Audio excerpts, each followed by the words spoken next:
Okay, let's just check everything is up and running. Just checking I've got sound. Checking I've got a picture coming through. That seems to be okay. Hi, thanks for joining me. I'm AVStoryteller and this is my Let's Play something a little random. In this case, Tropico 4, which is a game. Oh, it's an old game. Oldie but goodie. I've played it many times.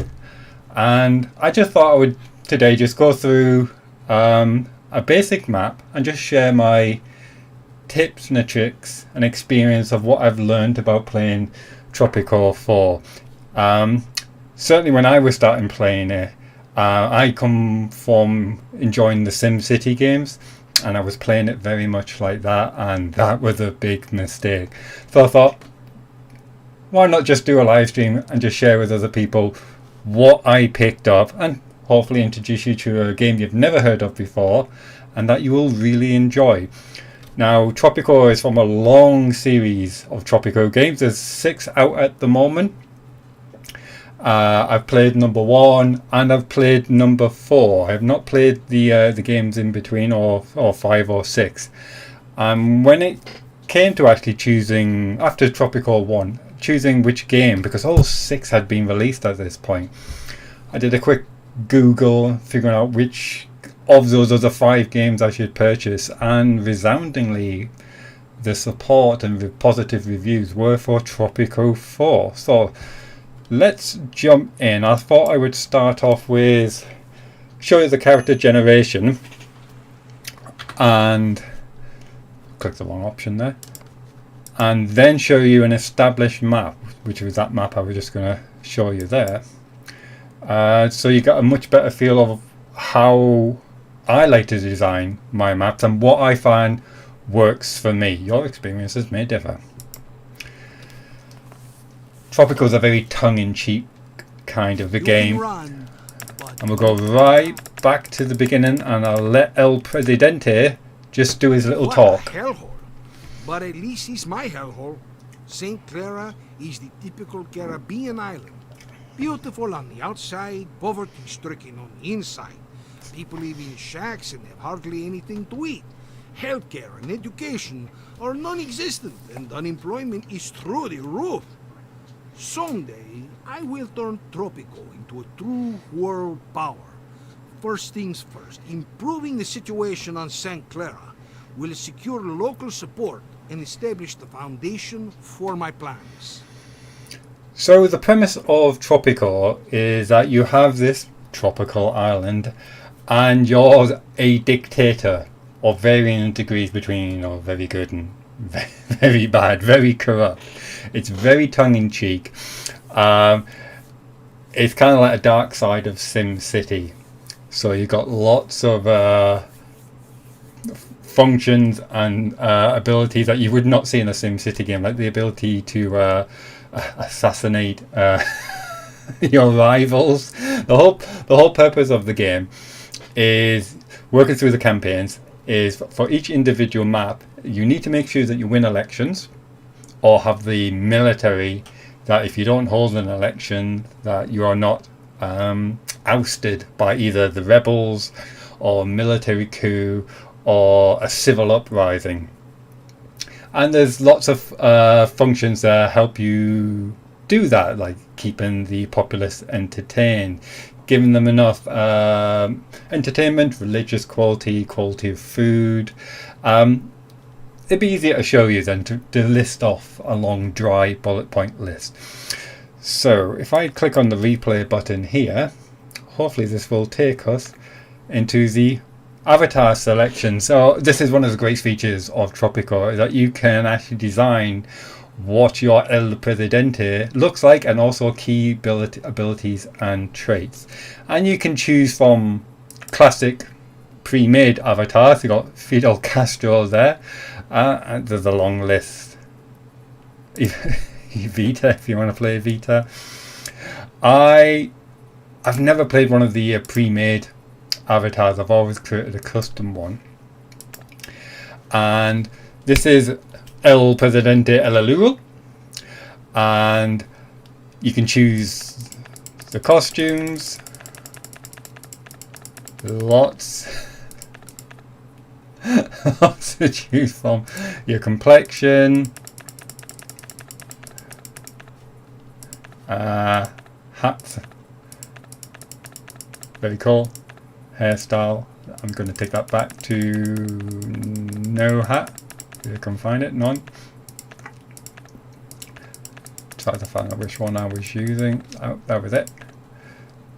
Like that. White hair. Accessories, couple of pipes, cigar, of course, beards, mustache. You get the idea. That's the cosmetic.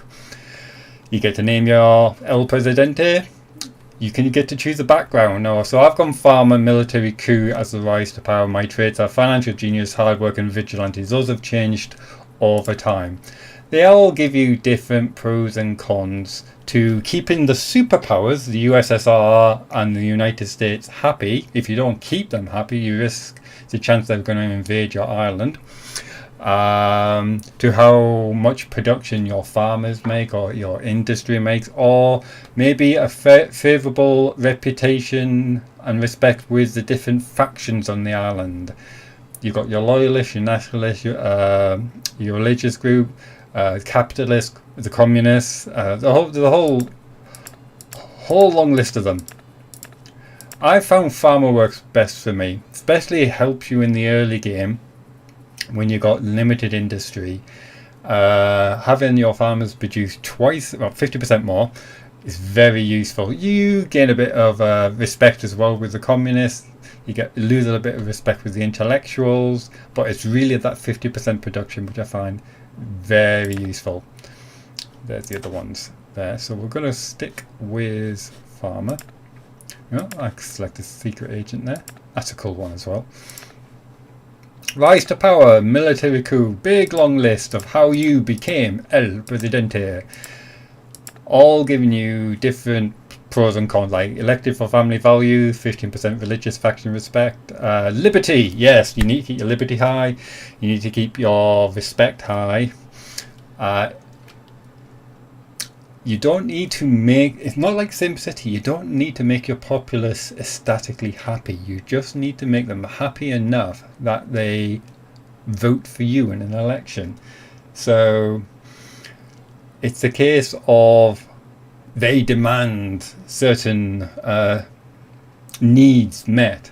And I'm perfectly okay with being manipulated as long as El Presidente gets what he needs in return. In this case, their vote.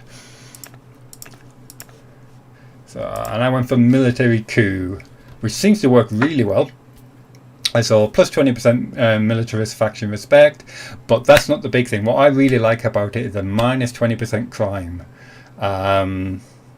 The building costs, the liberty, those are nice to have, but it's like keeping that crime down, because I find that crime makes the populace unhappy, and you could lose your reign of power so quickly. The first part of the game is the most dangerous part, when you've got the least amount of resources to spend to keep the populace happy. So we'll go with military coup. Traits, your traits go up depending on how many maps you've used them on, so they kind of level up. So if you got entrepreneurial, if say plus 2% commodity prices, next level would be 4, then it'd be 6, and 8, and 10. Financial genius. My philosophy: in order to keep the populace happy, you need to make money. You make money so you can spend stuff on stuff they want. Be it new churches, sports centres, pubs, better accommodation. So there's a whole long list of them. So it's like you can create so many nuanced different El Presidentes. Other one I took was, hard working. Plus 10% overall. Right. If you get easily offended by things, Tropico is not the game for you, because there's some very there's some things that it does that might rub the more sensitive people up the wrong way.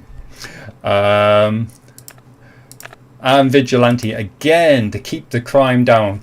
I like this. It kind of it kind of makes you feel like you're El Presidente's Batman, like El Presidente during the day, Batman at night, defeating crimes on the mean streets of Tropico. Another one, very helpful, Womanizer, -10 religious faction respect, but plus 20 respect of all other women, -10 respect of smart women. It's like, and as half your population is female, that's a huge boost, and that is very useful. Not so long ago, I changed to vigilante? No, hardworking was the other one I picked. I swapped out Womanizer for hardworking. There you go.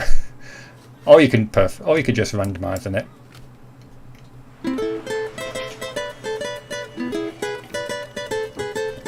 Oh goddamn! You're alive. Hello, Rogue Paladin. And that's very loud. So I'm deaf at the moment. Yes, I am alive. Thank you. Alive and well. And it's a real good, feel-good game. I'm going to have to take my earphones out because that's deafening at the moment. Just that music is really uplifting. Look at the palm tree. After a hard day. Coming to play this just brings a big smile to my face. This is Tropico. This is I don't know if you've ever played this before, but yeah, I can strongly recommend it.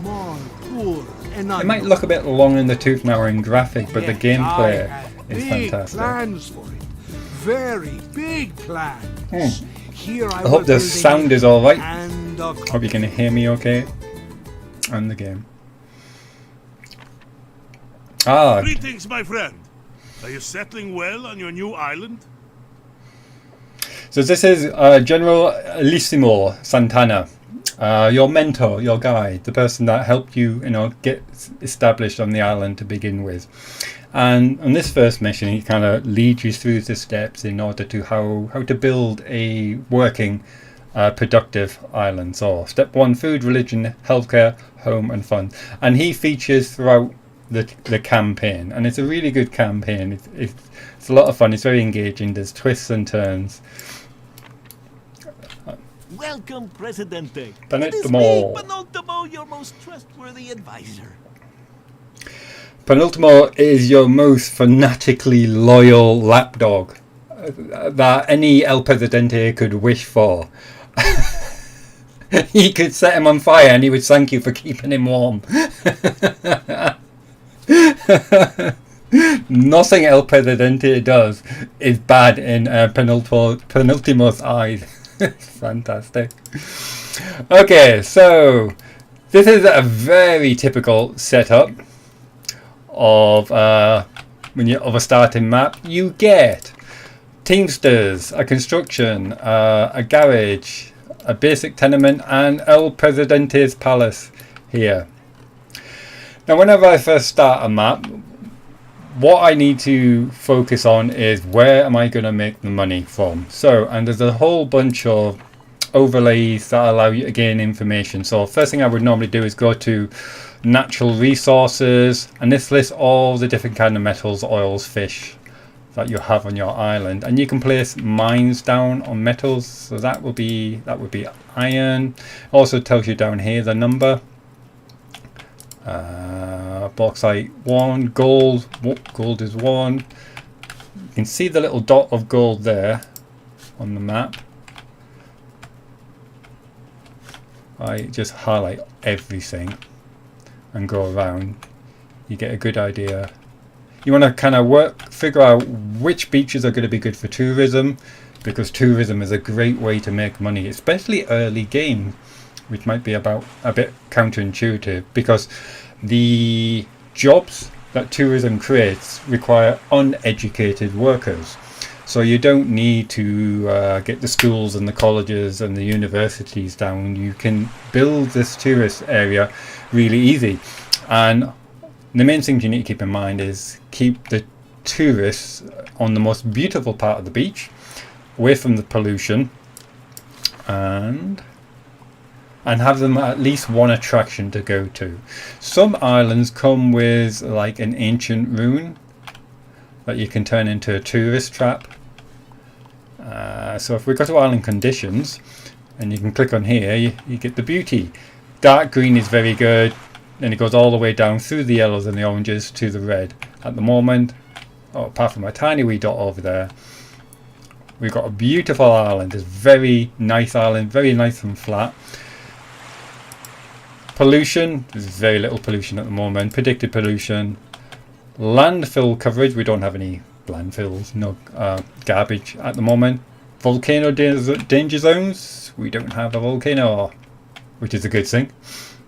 And tsunami hit area, so like if a tsunami does hit, this is the area it's going to hit, and it can have a random amount of damage from 1 to 3 different buildings gets destroyed or damaged, and you have to repair them. Oh yes, Skyrim. I do intend to go back to Skyrim one of these days. I mean, before I stopped my last episode, I had already pre-planned what the next story arc was going to be, in featuring Serana, which is where we left it. But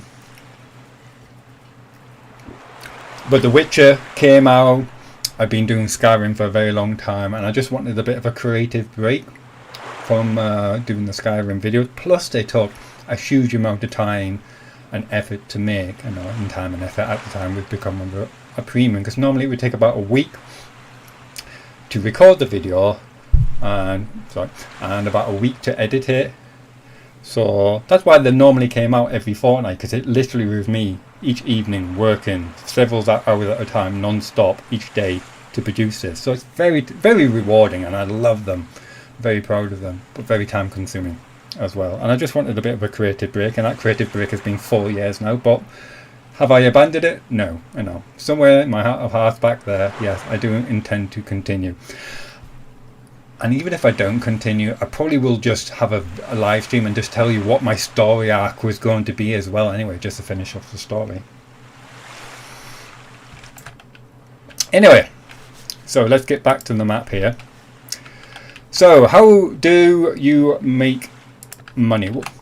Right, you need to get everything to the dock. The dock a ship comes in every 6 months. It transfers your goods abroad. You get your cash for it. If you get imports in, you also can set how much your imports are going to be, and they come in every 6 months as well. Once I've determined what kind of starting industry I'm going to have by looking for natural resources or setting up farms, another thing I look at is the factions. So these are all the main factions. Up here tells you how many you have of them at any one particular point in time. 17 there, 7 there, 13 there, 12, 6, 7. There's no prominent faction here. If you keep everything above 45, that's good. Loyalists are very unhappy, and it tells you here what the major demands they have and modified.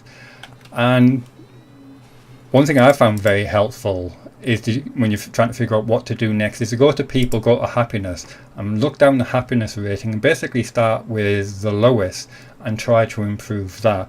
Liberty, I would say, is the exception to the rule. You can ignore liberty and tip because it's in the weighting of how it affects overall happiness. The others have more of an effect. So for here, you'd be looking at housing quality, religious quality. When it comes to money, you go to your economy here, click on your income, and you want to make sure that this figure is bigger than the player expenses and the island expenses, and obviously you would have a positive balance at the end of it. As they go to foreign, you've got your US relations, USR, EU, China, Middle East. Each different area has each different foreign area has pros and cons. So if you're really stuck for finances, the US and the USSR will both give you money. They'll give you more money if they're happier with you. The EU they don't give you foreign aid per se. will make it cheaper for you to hire specialists from abroad. Like if you haven't built up enough of an education system to begin with quick enough, then you can hire workforce. Or if I needed, let's see, I could click on that and it would say, would you want to hire an uneducated worker? And you can say yes, of course, or there is no need. But each time you do it, it gets more expensive, and the starting price for uneducated is the lowest, and you get like college being more expensive and university being even more expensive. So with education, it's good to start early, and because the children that you're educating now are going to be your adults in 20 years time. So if you wanted to have a really educated adult workforce now, you needed to start 20 years ago. Here on the palace, you got your soldiers. Oh, and if I bring up this book here, the almanac, if you want to see the threat, this tells you the number of rebels on the islands, number of criminals, number of soldiers, and also what the threat level regarding those rebels: uprising, coup, Russian threat, nuclear war, invasion, US threat, same thing. What I would say is that you obviously need, the most common way that you're going to fail the game is the rebels beat your military army. But rebels are not the same as soldiers. It's not a simple case of 4 rebels can defeat 4 soldiers, because these rebels are made up of your civilian workforce. So there'll be a mixture of your farmers, your shopkeepers, your university professors. So in equal battles, I've noticed if it was 10 rebels against 10 soldiers, I would probably lose 4 soldiers.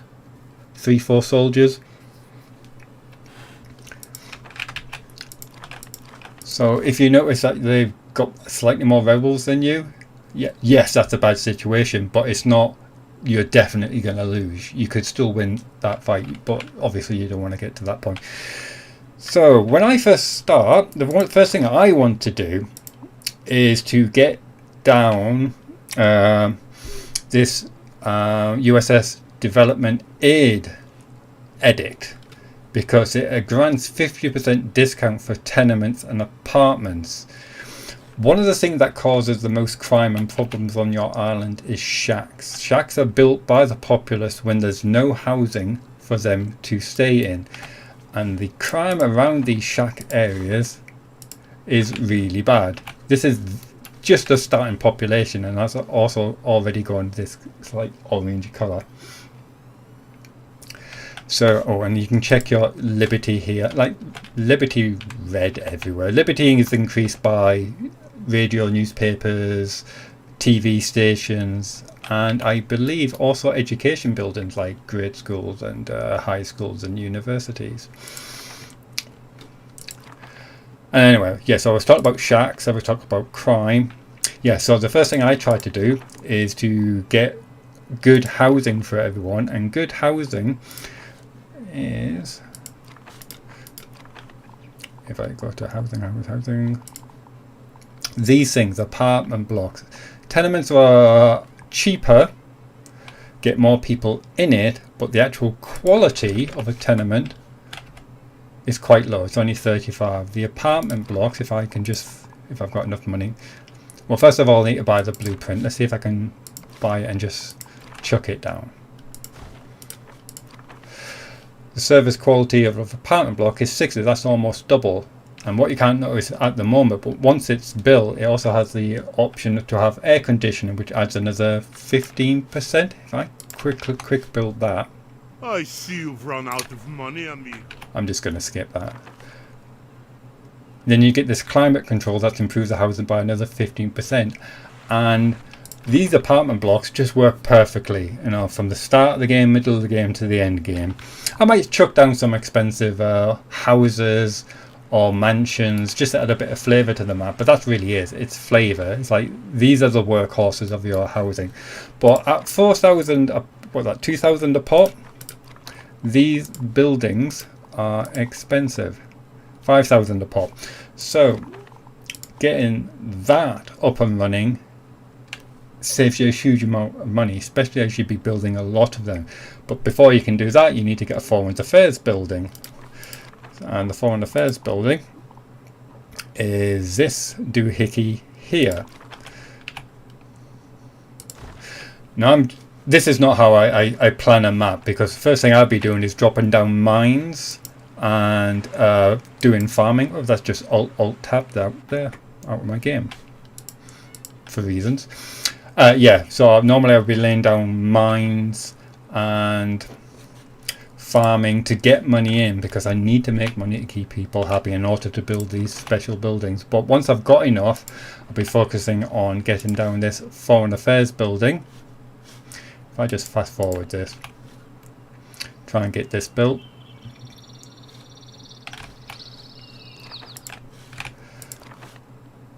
Then I would need to hire a person, but of course this requires a high school.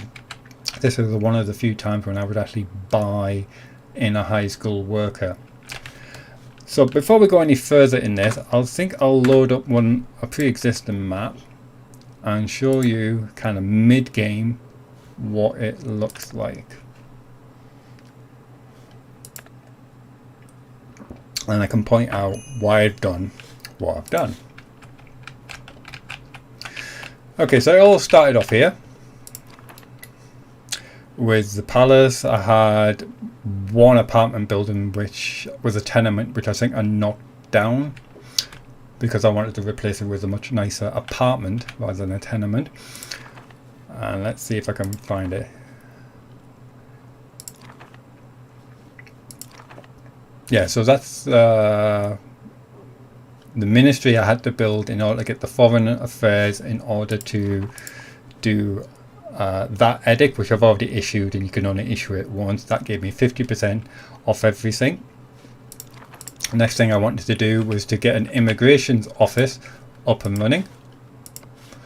And the immigration office determines how many people come to the island, and you can choose whether or not you want anyone of any education to come through, or skilled workers, or whether or not you forbid immigration. Like, you've got so much population that there's no jobs for them, and you're struggling feeding them. So if you want to, normally it's about one farm per 50 people, and you work out your population down here. Let's see, you can also go to this very helpful section at the back of lists, and you get a whole wealth of different information. One thing, where's it gone?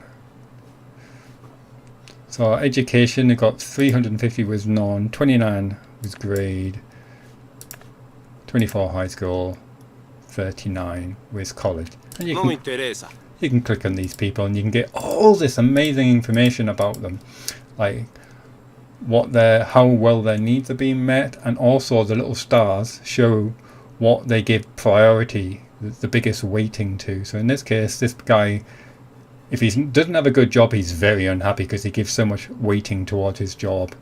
And then respect he has for you, and then the housing quality. If I just pan out a bit, I'll just put this on the turtle speed.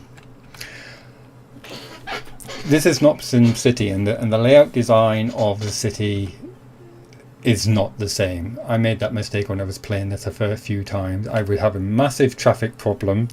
I would simply build in too many roads. And one thing I've noticed from playing it is that the traffic really slows down wherever there is a junction. And so I find what works for me is having one big road that kind of looks like a Grand Prix track, and that keeps all the traffic going along smoothly. Now obviously, yeah, if they want to get from there to there, that would be a quicker line, but the actual traffic jam that it creates is more negative than positive. Let's see. And when I was building that housing, that apartment building, it had a blueprint cost. As you can see, if not all buildings start off just with the cost. You have to buy the blueprint. And this Academy of Science is very useful because one of its features is research grant, which can allow you to have up to 50% off the cost of those blueprints. And again, that can save you a huge amount of money. I find I'm going a lot between the economy screen, checking how much money is coming in, how much is going out, the happiness, if I know what people are not happy about, and these two factions and foreign. So at the moment, I mean, that's amazing. Seeing all those 100% ratings there. The Middle East is only really good for oil exports. So if you don't have any oil on your island, or that's not your main point of income, then you don't have to worry so much about keeping the Middle East happy. China is about luxury goods and canned products, which is one of the industries that you can do. So that's the order generally. Get down the ministry, to get the foreign affairs, to get that edict that reduces the prices by 50%. Get some decent housing up. First, before you do all that, get your farming down, put down your mines, and then go through the almanac and just troubleshoot whichever is the lowest. That's the thing I tend to focus on. Religious quality is the lowest on this map, and if my memory serves, it's because I've got plenty of religious building, but I'm struggling to get people to work at them. And the reason behind that was, yeah, I do not have enough people on my island. So I've only got 6 unemployed people, and I've got 84 free job positions. There's farms and shops and churches and industry all willing to hire people, but those people are already in jobs. And the only way you can get them into that job is by taking them from another job on your island, which is where the immigration office open doors is very useful. However, it only works if you can get someone to damn well work at it. So what I would do is like try to increase the wages of this job to get people to come in. So that, I think that effect just jumped up a bit there to 31%.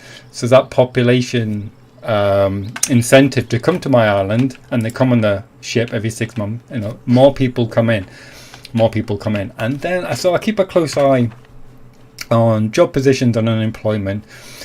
And when I start having 0 job positions and rising unemployment, then I will change that back to maybe Tropico first, or only skilled workers. So I'm only getting a dribble of people coming in, or I don't let anyone in whatsoever, because it's all working like a perfectly oiled machine. With the education, and again I'm having a similar problem trying to can't get the teachers nowadays. Presidente, our sources indicate that not a single faction in Tropico despises you enough to make trouble. Yeah, because I'm making a lot of money and buying everything that they want. That's why. Yeah, so I find that you usually have about 3-4 grade schools to every 1 high school, and I've only ever put down 1 college, and that's more than enough from like most maps. I think I've only ever had 1 other map where I've had 2 colleges, and it was only being used for a small fraction of time, and then it dropped down again. So what we're doing here. What else is perhaps really important? Let's have a look at the military guns. So you start off with your palace and your 4 guards. Oh. Pineapple, I assure you, it was built for educational purposes only. I just wanted people to know that my show starts at 8. And you will address me as Mistress Pineapple Panatimo. Miss Pineapple is the Minister of Education, like built in the game. So they all have these really cartoonish, elaborate, outrageous characters, which is what makes this game really fun. Military, yes. So that's a case of keeping an eye on your threat level. How many soldiers have I got? How many rebels have I got? How many criminals have I got? Soldiers will keep down the rebels, but police will only keep down the criminals. And they won't, and it's not like SimCity. Again, if you put a police station down, they won't go and arrest the civilians. You actually have to go find this criminal and give the order to arrest him. So, and the way you find him, it's really kind of deep in the system, and it took me a long while to find it. So if you go to, is it education or no, it was job is criminal. Yeah, go for it. So you click on him, and then you get these different options of arrest. Oh, I need to build either a prison or another prison because it's full. You can bribe the target. That's useful if he's a member of a rival, leader of a rival faction, like the capitalists or the intellectual or the religious, and an election is coming up and you want to sweeten them up. Or if that person is running against you in the election, you can employ dirtier tactics and have him branded as a heretic, or straight out eliminate him, or arrange for an accident, a terrible accident that he cut his head off while shaving by the secret police. These are all different kind of buildings that you can put down. They all have costs associated with it. To be honest, I don't feel the need to use any of these last four. I may have used bribe 1 or 2 times. Arrest I use a lot because I try to keep my island crime free. What is the crime of this particular island? And what a surprise, it's where all the shacks are. So that's a case of either building more housing, apartments, or building it closer to where they're all shacking up because they're just not travelling. They want to stay there in that area. Maybe they've got jobs really close by. Military, going back to the military.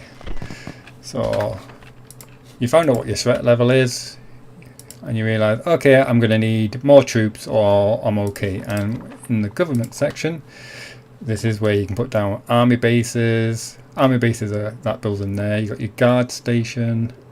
Let's have a look at the army base. So this is a great place for housing your soldiers and their families, and it's got a fantastic quality to it, so people living there are very happy. It's always good to keep your military happy.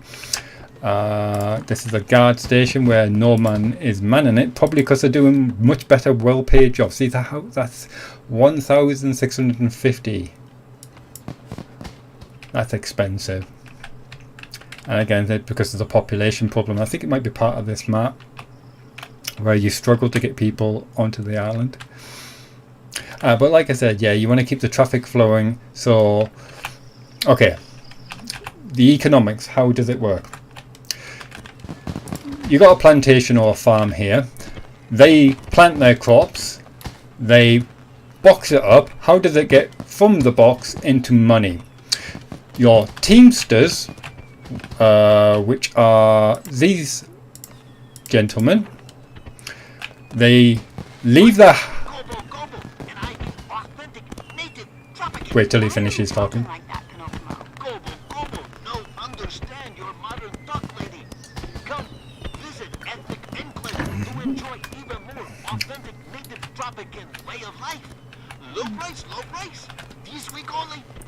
He's talking about that. That must have just got built. That's a tourist attraction. You basically create a fake...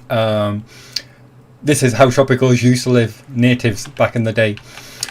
Anyway, yeah, so you get your teamsters. They live in a shack or an apartment. They leave their building in the morning. They go to work. And then to get in a car, they need to walk to a garage. Once they're in a car, they go run around the map and they get to the closest part of the road where your farm is. They get out, they walk across, they pick up in their wheelbarrow, you actually see them, a box of goods. They then walk to the next closest garage, so there's one there, where they then drive all the way around the map, take the box to the dock. The ship then comes in every 6 months, picks up all those boxes from everywhere, and you get a cash. So it's your Teamster and your garages are vital, absolutely vital, your lifeblood of your map, without which they don't make money. All your lovely plantation food would stay in boxes on the fields. All your cigars would stay in boxes at your cigar factory, everything.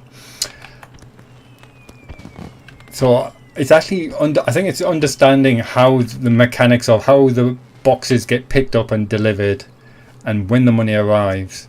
It's very important to get your head around, and that can really help you make sure that you're keeping the Benjamins rolling in. So what we're doing for this map, so we've got mostly farming and then tourism. Biggest expensives, player expensive, kind of one-off thing. So maybe if I've been buying a lot of stuff and constructing a lot of stuff in that since the last financial year. The island expenses are the regular stuff that keep clicking over. So at the moment we're looking very healthy, with a very healthy 32,000 profit after all that. So yeah, I can't recommend this game enough. That was a very brief overview of Tropico and the gaming mechanics of it.